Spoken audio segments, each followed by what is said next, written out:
Hi, my name is Sunil Patel. I'm founder and CEO of Tekmetric. We are now the largest cloud-based shop management system in automotive repair. Today, I'm the only founder CEO that actually came from an automotive background, running a repair shop for 11 years. Where are you from? What did you want to be when you grew up? Oof. Sunil is a dynamic leader. He's a man of action. He is not afraid to fail. I don't like Sunil sometimes because he's an overachiever. You know, I want to kick him straight in the nuts. One Robert 51, show me SO. Sunil has so many side hustles that nothing really surprised me anyways. I was like, ran out of stuff to do. For a founder like Sunil, he is an evangelist for the fact that there's a better way to ultimately operate. He is the same but different all at once. Because he's always been just that level-headed, cool, calm, collected guy. That is the person that needs to lead a company like that. We are not okay with the status quo, and we want to do what's best for our shop owners. Focus on the customer experience, not only for our shop owners, but the vehicle owners themselves. I think that struggle is one of the many reasons why I am here today. I feel like struggle in someone's life creates way more champions than privilege ever does.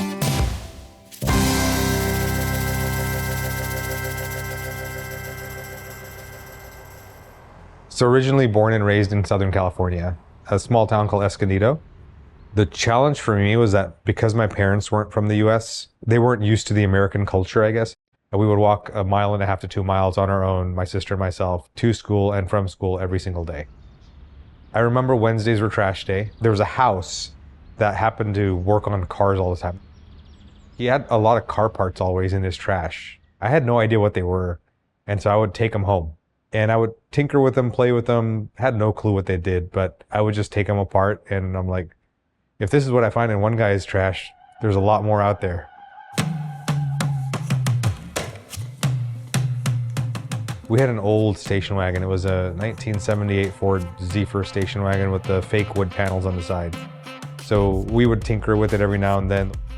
Dad would just show me, he would maybe loosen the bolt for me, but he would have me do the work. That was like my first entrance into automotive.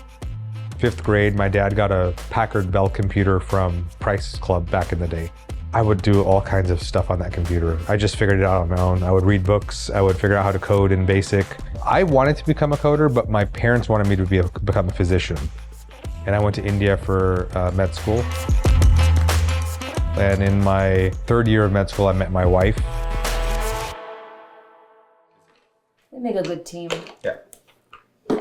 Divvy up the things that need to be done. Sia, do you have after school your golf? Mom, I'm gonna go to the car, okay? Yep. All right. Okay. Bye, honey. Bye, honey. My wife got accepted into residency at Henry Ford Hospitals in Detroit, Michigan. And so I was kind of idle, figuring out what I'm gonna do. I had a vehicle at the time that I purchased, and I took it in for an alignment at a repair shop. Sunil brought in his Mercedes for alignment. One of my technicians noticed while performing the service on his car that his car was very unique in the sense that it had a lot of interesting options that were not available for the US market on his Mercedes. The technicians in the back wanted to know how I added all these factory European options on the vehicle, how I programmed the systems and whatnot. So I got to meet the owner. His name was Dr. Tumala. Once I figured out that he's a doctor, that changed everything for me. I came home, told my wife I figured out what I want to do. We had another customer come in a few weeks later who was talking about doing similar kind of modifications. So we called Sunil and said, would you mind looking at this other car we have here? He said, sure, let me take a look. And Sunil was here nearly every day from 8 to 6, Monday through Friday. Again, that went on for nearly over a year. That was tough. We were young, we had no money. He was trying to figure out the automotive space, where it was going to lead him, and I was doing my residency, making like minimum wage. It wasn't until I met Dr. Tumala that it clicked. I'm like, if this doctor could turn this facility and turn revenue from this business, I think I can figure out how to do this too. And so I found a location in Houston, Texas, and built out what was Motorworks of Houston at the time. And that is the beginning of my journey into automotive repair. This is roughly 2008. iPhone is about to come out. And so we wanted to ensure that our customers knew everything that was going on with the vehicle. And what we did was we built a process around how we're going to communicate with our customers. We would take pictures of every single car that comes in. I would download the pictures on a desktop PC, attach them to an email, and then add all the language between the pictures, and then send that email out to our customers for them to digest. From customers, it was a wow factor. And in fact, we went from 700 the first year to 1.2 million the second year. I ultimately wanted to scale and grow the repair business into a much bigger entity and having multiple locations. My biggest heartache, I didn't know what was going on at the shop unless I was physically in the shop or I made some phone calls to find out what's happening at the shop. I started thinking through, could I build my own solution? And I then formed an official LLC. We didn't have much functionality at the time. Pretty much you could log in, I think was all you could do. It was unfinished, not scalable, a lot of functionality missing, and ultimately it was a disaster. When Tekmetric launched, being a new piece of software, obviously it broke in many, many places. You build your first product, you release it, and you're like, okay, everyone's gonna sign up. And I think the month of February went by in 2018, we're like, no one found it and signed up. Well, $250,000 lost and sunk, and nothing to show for it. We thought we were good at building software and we missed the boat in so many areas, but we at least had a beginning point. It was just not something we could use in the space. And so I had to decide, do I pull the plug on this or do I start from scratch? Connected. There was one particular customer, Scott Holman. And he told me about this program that the Harris County Sheriff's Office in Houston have that allows you to earn your peace officer credentials. They had a tryout the following week, and it was a physical fitness tryout. And so they have like a short run, a sprint, and a few other things. And I passed the physical fitness side of it, joined the academy, and I did criminal warrants for about 11 years.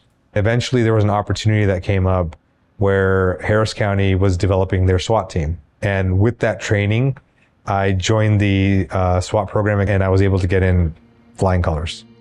All of the different kinds of people you interact with in law enforcement. You deal with people that are struggling quite a bit. You deal with people that have broken families. And when you start speaking to all these people and all of their different life experiences that they've gone through, it humbles you. He's a man of action. He always tells people it's okay to fail, but you just pivot. For him, like if you watch, he was going through med school and he was like, I hate this. I don't want to do this. And he found joy just by going and working at a shop in Detroit. Each and every one of those steps ties together, whether somebody realizes it or not. And there's always that moment to where he transitions into action, into the next thing, and he's never been afraid of it. I didn't have any income coming in at that point. My wife was part-time as a physician. So we had to sell a few things around the house to try and make money. And ultimately, I focused all my energy into Tekmetric. In the early days, we were all housed out of a conference room, all doing different things. So he was picking up sales calls, offering customer support to clients. So we begged and pleaded with people to just take it, gave it to them for free, give us feedback. Some people did. And to those people, we are forever indebted and loyal to them too.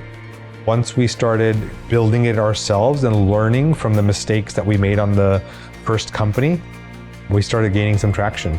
We tried to get into the door of Christian Brothers Automotive that had 230 or 40 locations at the time. And we asked them like, hey, are you looking to replace your point of sale system? After several months of conversations, they agreed to move forward with like doing a pilot test and studying. We were against 4 other products. They picked us as the solution. And that was the moment we knew we had something. Meeting Sunil and the early team that was committed to the shop owner. They really wanted to solve the problem of the shop owner, not just create some flashy tool. That tailored approach of, hey, we're gonna build this for you. What do you want? Was super intriguing to me.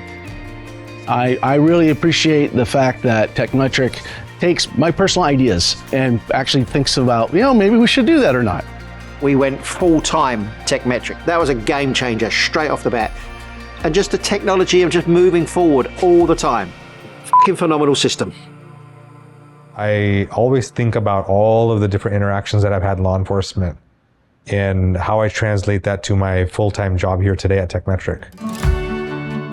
Great companies are founded on the premise of not being comfortable with the status quo and really pushing the boundaries. It's a really exciting place to be because every day and every step is a new challenge. The growth for Tekmetric has been super massive over the last few years. We have 10,000 shops that use our product today. It's been a crazy ride, and I think we're actually just getting started. The biggest thing that's really made us successful is our customers and probably their willingness to work with us. Our mission is to keep pushing that forward. We are not okay with the status quo, and we want to do what's best for our shop owners. And I go back all the way from my early days of changing careers to Motorworks to law enforcement. I look at all of those things, even the first version of Tekmetric. I look at the failure of that, and I think that struggle is one of the many reasons why I am here today.